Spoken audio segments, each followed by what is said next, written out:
I have been waiting to take a look at these games, and one finally arrived in my replay box, and I'm super, super thrilled to take a look at what goes down today.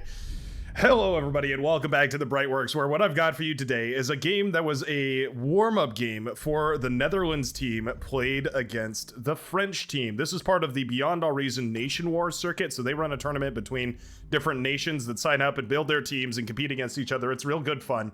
It's kind of like the Bar Olympics is sort of how I view it. Anyways, today, spawning on the side of the blue team. I guess we have time to meet all our players, as indeed this is going to be a 4 versus 4 format. We have Elydrid, Tenebos, or actually, let me go down by color here. We have Elydrid, we have Black Melon, we have our Cyan Commander, Fcr, and we have Tenebos. That's going to be our blue team here, and already off to some cheeky starts. On the red side, we have Angry Strawberry, Biggis, Commander Biggis of the Roman Empire, Zerpy Derp, and Reet Sweet. Already we have some transport shenanigans going on, and my goodness, this map is interesting too. So this is a map called Omega Valley, and I don't think we've covered it yet, actually. Now that I think about it, I don't know if I've ever casted a match on this game, or a game on this map, rather. I know we've definitely played a few on stream, at least here and there, but it's definitely not one of those maps that makes the rotation all too often. What on earth are we up to? So we've already got some transport outs. Usually if you're going to go for an air lab this early and you're not going to go constructors or anything like that, it's usually because you want to go for transports and do some sort of a cheese. We already have transports headed over to Strawberry and Biggis' side of the map here. Are we just going to drop our commanders on the other side of the map? Is that the play here? Tenebos has gone for an air lab here. Obviously a slower air lab because it wasn't communismed out by two different players, but an air lab nonetheless.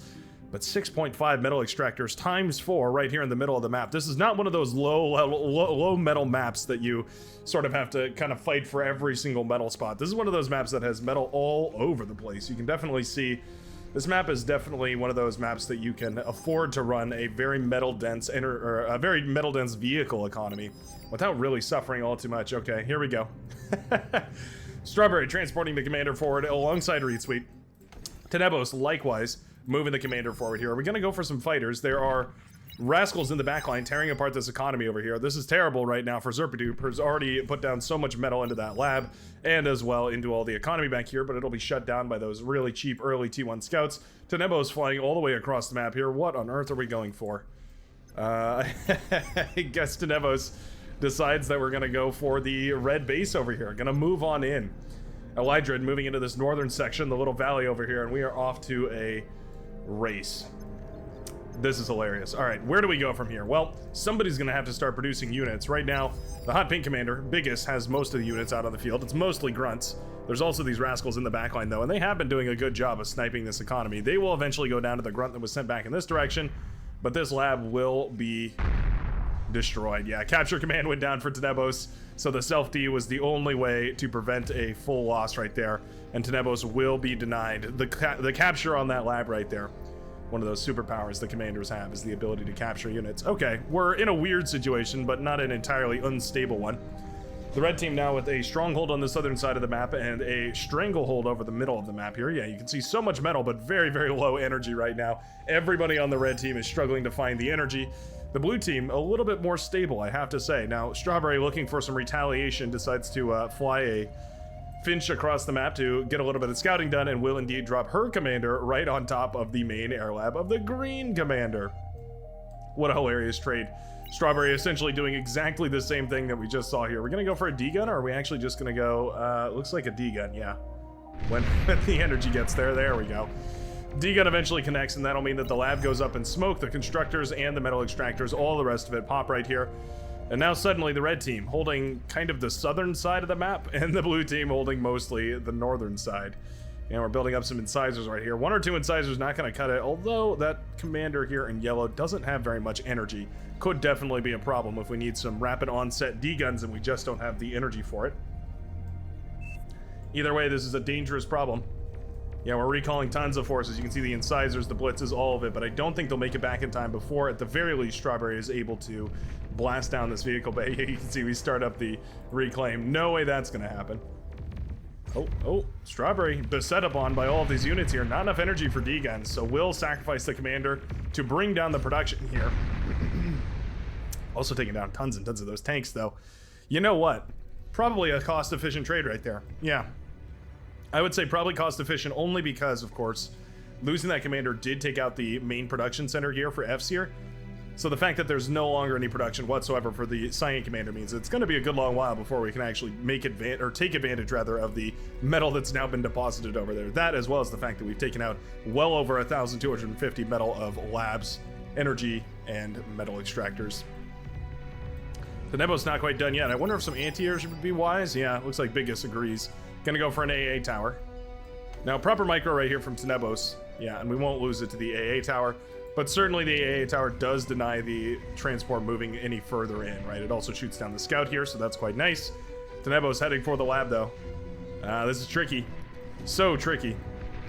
Reed Sweet with so much metal in the bank from these metal extractors here. You can see feeding all the metal to the teammates. The share sliders down on everybody's bars up on the top side of the screen here to make sure that everybody has the money that they need to keep this going. And Tenebo's lightly scratched by that LLT, but he'll keep standing.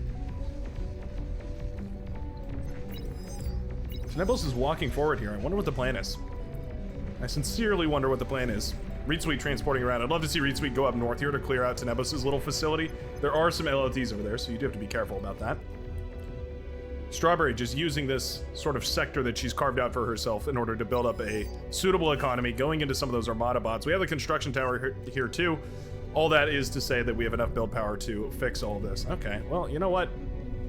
Both commanders went down over here. This really isn't that big of an issue, though. Yeah. You know what? These commanders going down essentially only feed metal back to the red team here. And if you want to think about it in terms of commanders lost or versus commanders traded out, the blue team has received 1 commander, whereas now the red team has received 2. I guess that puts them in the lead. You can see, though, 2-3 right now is the score, quote-unquote, for these teams out here. Yeah, we have the red team with only 2 commanders remaining versus the blue with 3 in the bank. Not the end of the world, but certainly something to be careful about, especially in these lower player count matches. You start to have suddenly much more of an emphasis on not throwing away commanders. They're not nearly as expendable as, say, for instance, the 10v10s or 16v16s or those super matches that we play sometimes live on streams. Tuesdays and Saturdays, 12 to 4 PDT, in case you're curious. Strawberry's got a nice little economy going. We've got a nice, nice little fortification zone in the middle of the map here, and indeed, we're starting up a little bit of build power. We've got, frankly, a disgusting amount of metal here, so we might as well just start overflowing it into more metal-dense projects. Obviously, T1 solar panels a great waste of metal, but you can also go for some of those advanced solars if you desperately need it. But that's going to take your energy supplies down pretty quickly if you have just even the slightest bit of build power. Looks like indeed that's what Reed Sweet is going to go for. Pardon the other commentators that would have been commentating this match live. I'll go ahead and clear those markings off. I had the opportunity to cast these games live, but it's a bit of a strange format to me, or for me, I should say.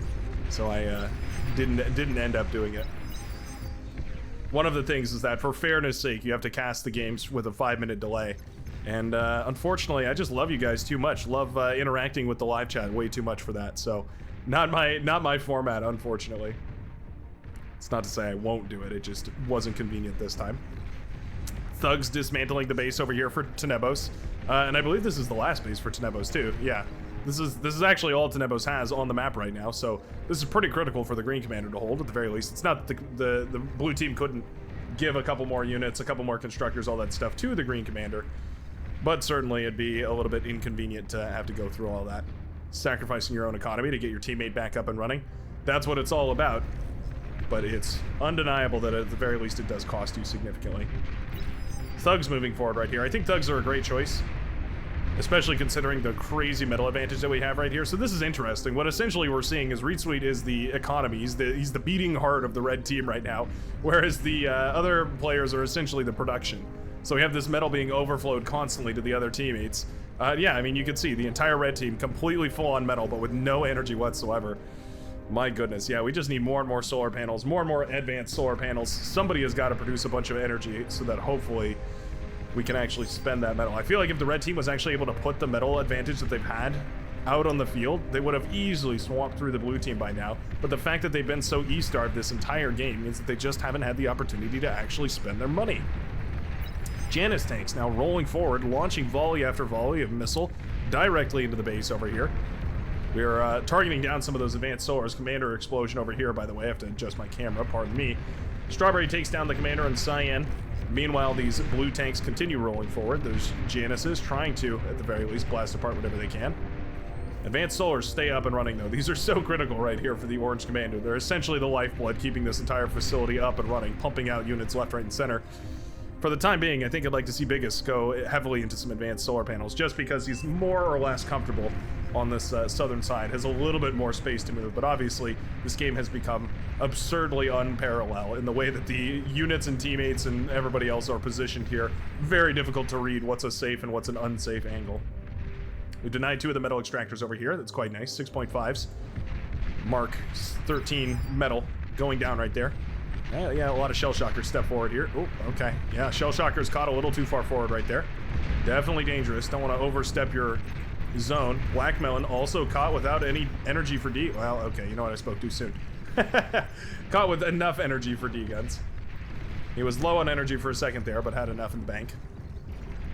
Yeah, this is tragic. This is the red team with a crazy metal advantage, but just wasn't able to spend the metal. They didn't have the energy for it.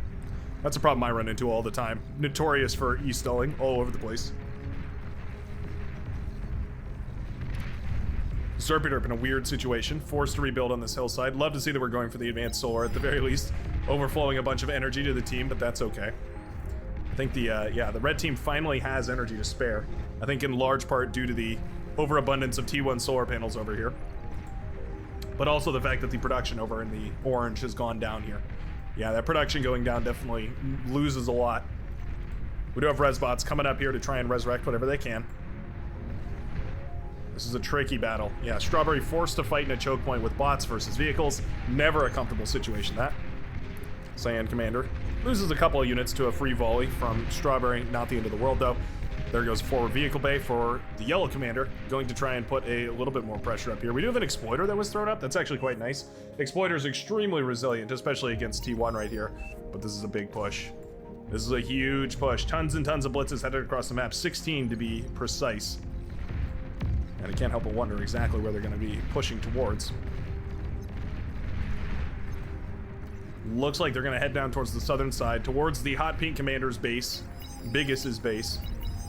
Trying to take out some of those metal extractors, all that good stuff. Reinforcements heading north right now from Strawberry's bot lab production facility. No way those Rocketeers are ever going to catch those blitzes. So that is essentially guaranteed damage right here from Eldred. Beautifully, beautifully done. Zerpider moving down from the hillside here. Setting up a little laboratory, setting up a constructor, trying to find a way to get back into this game. I actually like this building up on the hill, the high ground over here, this hillside. Kind of cool because it does mean that you're a little bit more safe from the bots and the tanks and all that sort of stuff. Oh, Strawberry's commander right in position. Oh, well, okay. Thought we were gonna get a killer D-gun and I'd have a beautiful screenshot for the, beautiful screenshot for the thumbnail there, but I guess not the case. Construction turrets trying desperately to clean all this up. Nice D-gun there, does take down 3 of them. Still one more troublemaker in the base, but eventually it will all be deflected. All said and done, not the end of the world here. Oh, you know what? I spoke way too soon. I spoke while my mini-map was hidden over here. This is the end of the world. Yeah, this is a huge, huge run by here from Elydrid. Sending these blitzes through and taking down all of the energy production. A serious amount of energy production down for Strawberry. Tons and tons of solar panels falling as well for Biggest. This is a nightmare. Beautiful run by right there from the blue commander. Finding so much purchase against the red team and managing to claw away at a bunch of those very, very key T1 infrastructure. Problem with Rocketeers, they don't fire all too fast. They have a hard time bringing down these tanks. They will eventually, though. Probably the best bet you're going to have against the medium tanks. It's just that there's no solid, concrete, definitively positive answer. You're going to trade off something every single time. Strawberry actually goes for the T2 lab. I think that's a great idea. We have the resbots here to eat up a bunch of wreckage. We can also resurrect here, which is quite nice. That undead army coming in very clutch. We have some pings over on the mountains from the other spectators. Guess they were ranting about the advantage of building up there, perhaps. I certainly appreciate it. Twin Guard has been set up here along with some other LLTs.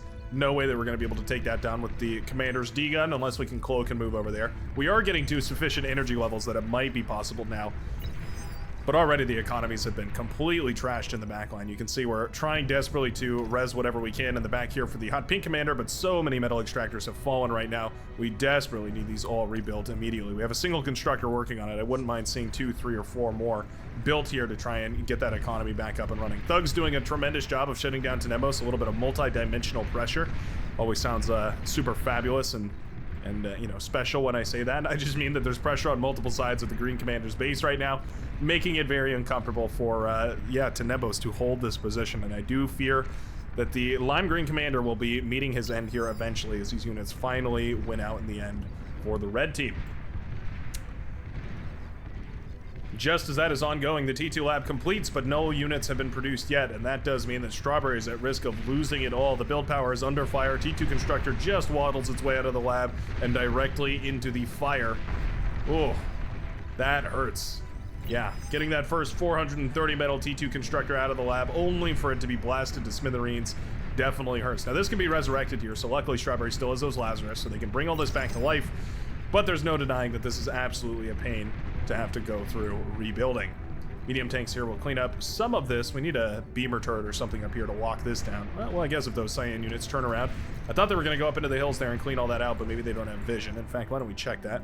Yeah, okay, no vision of what's actually over here. Not aware that Strawberry's taken this geothermal, which is key, by the way, in making sure that all of this stays up and running. We do have the T2 Constructor moving towards those high-power mexes over here, so great move. Getting the very, very powerful mexes upgraded first and foremost, going to aid the team greatly. And just like that, Zerpiderp has managed to reclaim the northern section. You know what? Despite all this damage over on the southern side, because Tenebos was wiped out over here, it means that the red team has finally rejoined with themselves. So now the right-hand side is finally reunited. Tenebos' reign is no longer. Those resbots have put in work, and now there's tons of tanks rolling forward, contributing a huge amount of HP to the angry Strawberry forward force. This is beautiful. Beautiful, beautiful play. Stout's rolling forward right now. Grunt's trying desperately to jump on top of all this, but that heavy armor of those medium tanks, well, I shouldn't say heavy armor, that medium armor on those medium tanks, quite sturdy, very, very difficult to break through. Resbots, man. Resbots, the name of the game. Keeping it all together. Man, look, there's enough of them that they can pick these tanks up in so little time. Zoop, zoop. Yeah, those tanks just completely healing themselves. Beautifully done. Oh, killer D-guns right there. Oh my god. Killer D-guns from Black Melon. Wiping away almost the entire okay. Wiping away basically the entire army of the Yellow Commander. Oh no. What a crazy powerful push to be shut down by the D-guns. You can see the scars of the D-guns across the face of that battlefield.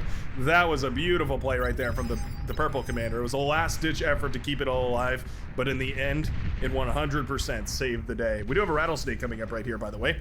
Always a good idea to throw one of those down. The Rattlesnake, probably my favorite static defense in the game. List yours down below in the comments section. Powerful, long-ranged, fairly accurate, big AoE. What's more to love? Expensive, pretty much the only drawback, but once you're on that T2 economy, it's all good. 26 metal per second coming out of this advanced mechs right here. Yeah, we can definitely justify the expense of a couple of those T2 constructors. Sorry, T2 static defenders. There we go. Rattlesnake comes up just in time to start blasting away at these tanks standing right in front of it. Not going to be able to get its value out. That's a beautiful play from the blue team, realizing, hey, wait a second, we actually need to shut this down immediately. And indeed they do, jumping on top of this entire setup over here. Those exploiters, good as they are, not necessarily going to win out against medium tanks. They're good, but they're not that good. However, the red team does have the T2 advantage. Yeah, Hounds being pumped out in mass right now by Strawberry. Northern side suffering the wrath of Zerpiderp over here. Yeah, the thugs moving forward. Most of these resurrected. Probably more than once, if I'm being honest. Yeah, those thugs are going to be a problem for this northern side to deal with. Lightning turret will stand its ground. Quite a powerful defensive structure, but at the end of the day, more stuff beats less stuff, and there's significantly more thugs than there are basically anything else over here. Please kill the lightning turret. There we go. Lightning turret falls. Geothermal will be targeted next. Constructors will also fall here eventually, I do believe. And this base has been shut down. Beautiful little play right there. Now this opens up the middle of the map, so this is definitely dangerous. Zerpiderp in a killer position. trying to move forward with that commander. Gotta be so careful. It's second to last commander right now, so you gotta be really careful not to lose it. He wants those hounds. You can smell that he wants those hounds, but he just can't get them. They're pretty fast. Lightning turret on the southern side, also holding this choke point quite phenomenally. T2 constructor moving around over here, and indeed those hounds do get the kill on the blue commander. Lovely, lovely stuff. Yeah, we have a little patrol going around upgrading all the metal extractors. Beautifully done right here by the red team. You can see the metal advantage pressing itself ever so slightly, but ever so surely. Strawberry moving forward, funneling the tanks into the choke point here so that the commander can get the D-gun off. Gotta be so careful though. The commander goes up right around these T2 units. That could be a nightmare. See, I'm not the only one who likes the welders. Strawberry also specking into the welders. Very good against the medium tanks just because they're so beefy. And the hounds contributing so much fire as well. Beautiful cleanup right there. All those blue forces are dealt with, and finally, it feels like the red war machine for the first time this game is finally up and running in its full capacity.